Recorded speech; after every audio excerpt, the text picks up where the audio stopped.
សួស្តីបងប្អូនទាំងអស់គ្នាវិលមកជួបវីដេអូខ្ញុំទៀតហើយថ្ងៃនេះខ្ញុំនឹងប្រាប់តិចនិចនៅក្នុងការធ្វើវីដេអូមិនថានៅលើ TikTok ឬក៏នៅលើ Facebook ទេដើម្បីឲ្យមានអ្នកទស្សនាច្រើនចាប់អារម្មណ៍វីដេអូរបស់យើង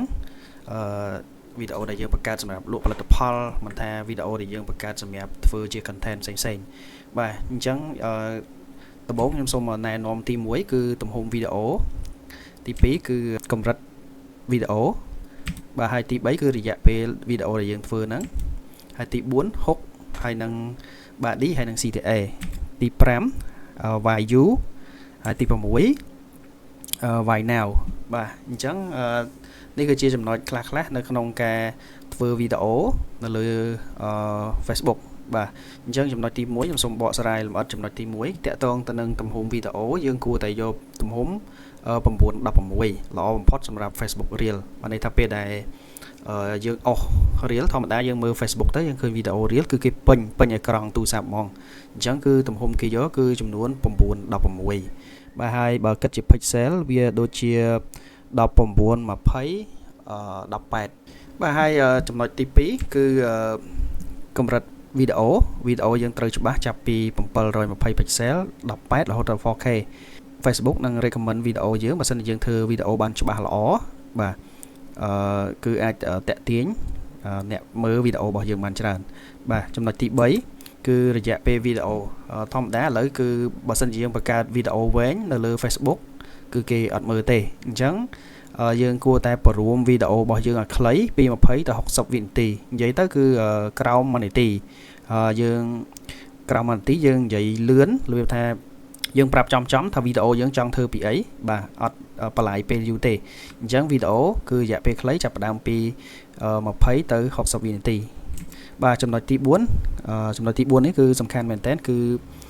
ការសរសេរវីដេអូឥឡូវគឺយើងត្រូវមានស្តង់ដារនៅក្នុងការសរសេរដូចជាការត្រូវប្រើ hook យ៉ាងម៉េចបើយើងតាក់ទាញអ្នកទស្សនារបស់យើងហ្នឹង4ទៅ5វិនាទីដំបូងហ្នឹងយើងគួរតែនិយាយ hook របៀបម៉េចបាទរបៀបថាឧទាហរណ៍ថា5ចំណុចដែលអ្នកទាំងអស់គ្នាគួរតែជ្រើសរើសផលិតផលរបស់ខ្ញុំហើយប្រភេទមាន hook ជាច្រើនទៀតដូចរបៀបថាបើមិនចង់មានបញ្ហាទាំងនេះទេកុំធ្វើរឿង1 2 3 4អីចឹងទៅហើយមាន hook ច្រើនអាហ្នឹងយើងអាចស្រាវជ្រាវឬក៏យើងអាចទៅសេ hook ដែលចាប់អារម្មណ៍បាទតាក់ទាញសម្រាប់វីដេអូរបស់យើងហើយចំណុចមួយទៀតគឺ body មានន័យថាខ្លួនកណ្ដាលរបស់វីដេអូយើងហ្នឹងបាទ